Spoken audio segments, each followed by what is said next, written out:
पहला सूर्य का mission launch कर दिया। इस नाम में L1 क्या है? इस सौर मिशन का मुख्य उद्देश्य क्या है? L1 पॉइंट पे पहुंचने में 4 महीने से ज्यादा का समय लगेगा और L1 पॉइंट की जो डिस्टेंस है अर्थ से, उसके बाद वो लगातार काफी दूरी से सन के चक्कर काटता रहेगा। Corona is the outer most layer of the sun. Lagrangian points 5 होते हैं। इंडिया का ये 5वां मिशन है। 2008 में चंद्रयान 1 था। 13 में मार्स ऑर्बिटर मिशन लॉन्च किया। आखिरी समय में इसरो से कांटेक्ट खत्म हो जाता ही इस लैंडिंग के 10 दिन भी नहीं बीते थे कि सूर्य का पहला मिशन भारत ने लॉन्च किया। Hello, good evening students and everyone, this is M Singh sir. इस वीडियो में बेटा आज हम इंडिया के सूर्य मिशन की बात करेंगे, क्योंकि कुछ दिनों पहले ही भारत ने चंद्रयान 3 की सक्सेसफुल लैंडिंग जो चांद के सरफेस पे की थी, उसकी वजह से वैसे ही पूरे वर्ल्ड में इंडिया की सफलता को लेकर के काफी ज्यादा हलचल थी। लेकिन इसरो ने एक और कदम आगे जाकर के आज 2 सितंबर को पहला सूर्य का मिशन लॉन्च कर दिया है। This is known as Aditya L1 mission. Aditya जो सन का एक सिनोनिम्स होता है, समानार्थी होता है। इस मिशन का नाम इसीलिए आदित्य L1 रखा गया है। इस नाम में L1 क्या है? L1 is Lagrangian point. और लैग्रेंजियन पॉइंट क्या होता है और इससे रिलेटेड क्या साइंटिफिक फैक्ट्स हैं, इस वीडियो में आगे इसी के बारे में बात करेंगे। साथ ही साथ ये भी बताएंगे कि इस सौर मिशन का मुख्य उद्देश्य क्या है, क्योंकि जब आप किसी मिशन को भेजते हैं तो उसका काम कुछ ना कुछ स्टडी करना होता है। जैसा कि चंद्रयान जाकर के चांद के सरफेस पर वहां पर पानी की उपलब्धता और वहां पर पाए जाने वाले मिनरल्स वगैरह की स्टडी कर रहा है, जिसके बारे में डे टू डे आपके पास अपडेट आ रहा होगा। आप इस चैनल पर नए हैं तो इसे सब्सक्राइब कर दीजिए, लाइक कर दीजिए, और अगर आपको वीडियो अच्छा लगता है तो अपने मित्रों में इसे शेयर करिएगा। 2 सितंबर को 15-16 मिनट के बाद ये इसरो ने अनाउंस कर दिया कि हमारा ये लॉन्च जो है ये पूरी तरह से सक्सेसफुल रहा है। अब सूर्य मिशन को अपने L1 पॉइंट पे पहुंचने में लगभग 4 महीने से ज्यादा का समय लगेगा। इस 4 महीने के दौरान वो कितनी दूरी तय करेगा? वो लैग्रेंजियन पॉइंट 1 पर पहुंचने वाला है। इसमें जो बेटा L1 पॉइंट है, L1 का मतलब लैग्रेंजियन पॉइंट होता है, और L1 पॉइंट की जो डिस्टेंस है अर्थ से, ये लगभग 15 लाख किलोमीटर है। आपको याद होगा कि अर्थ से मून के बीच की जो डिस्टेंस है वो लगभग 3,84,000 किलोमीटर है। तो ये डिस्टेंस जहां पर L1 पॉइंट है, यानी कि लैग्रेंजियन पॉइंट नंबर 1 है, वो दूरी अर्थ से लगभग 15 लाख किलोमीटर है। लैग्रेंजियन एक ऐसा पॉइंट होता है जो सन और अर्थ के बीच में एक पॉइंट है, जिसके बारे में क्या फैक्ट होता है, वहीं पर भेजने के क्या लाभ है, वो भी वीडियो में धीरे धीरे आगे बात करते हैं, आपको सारी बातें क्लियर करते हैं।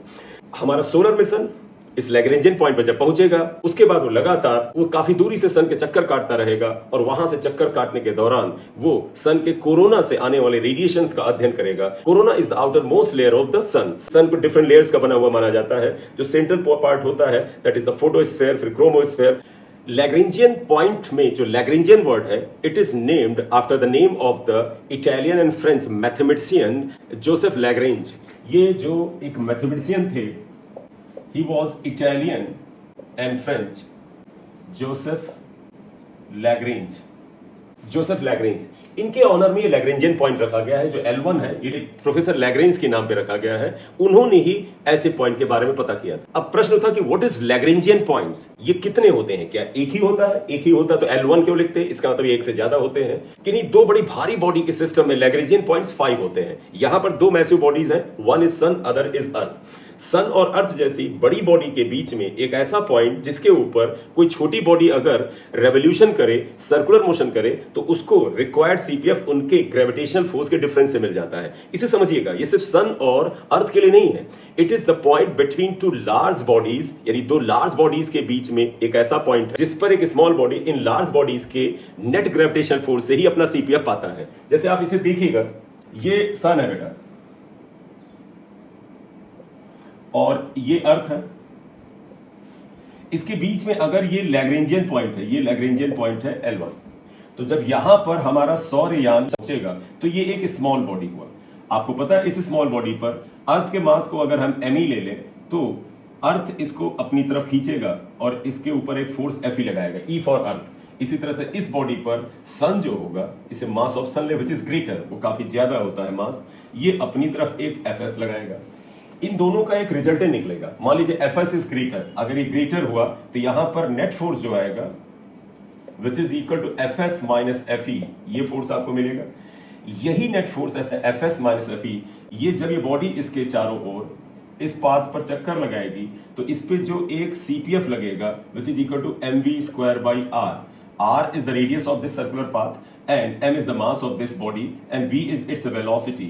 तो ये जो CPF होगा वो निश्चित रूप से देखो Fs और Fe का जो रिजल्टेंट है यहां से आएगा। यानी Lagrangian points are the point at which resultant gravitational force between two massive body provides the required CPF. तो आप इसे याद रखें बेटा, लैग्रेंजियन पॉइंट्स वो पॉइंट्स होते हैं जो दो हैवी बॉडीज के नेट ग्रेविटेशनल फोर्स से छोटी बॉडी को रिक्वायर्ड सीपीएफ प्रोवाइड करते हैं। और ये जो लैग्रेंजियन पॉइंट्स हैं, इनका स्पेस जो मिशन है उसमें उनका फ्यूल कंजम्पशन है, जो स्पेसक्राफ्ट है उसके फ्यूल कंजम्पशन को रिड्यूस करने के लिए, कम करने के लिए, मिनिमाइज करने के लिए इस्तेमाल किया जाता है। क्योंकि जब कोई बॉडी किसी जगह पर सेंटीपिटल फोर्स के दायरे में घूमती रहती है तो उस समय वर्क डन जो होता है बाय द सेंटीपिटल फोर्स वो जीरो होता है और बॉडी कांस्टेंट वेलोसिटी से इसका चक्कर काटती रहती है। तो इससे फायदा क्या होगा, ये बॉडी अगर इस पॉइंट पे पहुंच गई तो इसके बाद इतनी ही कांस्टेंट वेलोसिटी से काफी साल तक इसका चक्कर बगैर किसी फ्यूल कंजम्पशन के काटती रहेगी। किन्हीं दो बड़ी मैसिव और भारी बॉडी के बीच में 5 लैग्रेंजियन पॉइंट्स होते हैं बेटा। सिर्फ सन और अर्थ के बीच में ही नहीं, बल्कि अर्थ और मून ले लें, वो भी हैवी बॉडी है, इनके बीच में भी लैग्रेंजियन के 5 पॉइंट्स हैं। इन पॉइंट्स का नाम रखा जाता है L1, L2, L3, L4 और L5। तो there are 5 Lagrangian points between two massive bodies. ये कुछ भी हो सकती हैं, अर्थ और sun and other planet, earth and moon, ये किन्हीं भी दो मैसिव बॉडी के बीच में पॉइंट्स हो सकते हैं। बेटा जो 5 लैग्रेंजियन पॉइंट्स हैं L1, L2, L3, L4, L5, इसमें first 3 are unstable points, L1, L2 और L3। These 3 points are unstable और ये 3 unstable points first massive body and second massive body के बीच में, first and second heavy body को join करने वाली line पर ही कहीं पर पाए जाते हैं। लेकिन जो L4 और L5 पॉइंट्स होते हैं वो इस लाइन पे नहीं पाए जाते हैं। इनको मैं डायग्राम में भी आपको बताऊंगा वो कहां पर पाए जाते हैं। ये स्टेबल पॉइंट्स होते हैं। लैग्रेंजियन पॉइंट 1 जो है यानी L1 पॉइंट जो है, वहां से सबसे बड़ा फायदा यह होता है, वहां से सोलर सिस्टम से आने वाले रेडिएशंस का बड़ा ही अनइंटरप्टेड व्यू मिलता है। इसलिए जब आदित्य L1 मिशन वहां पर सेट होगा तो वो सोलर रेडिएशन का एक अनइंटरप्टेड अध्ययन कर सकेगा, जिससे कि सोलर एनर्जी का और सन में होने वाले विभिन्न बदलावों का अच्छे से अध्ययन किया जा सके।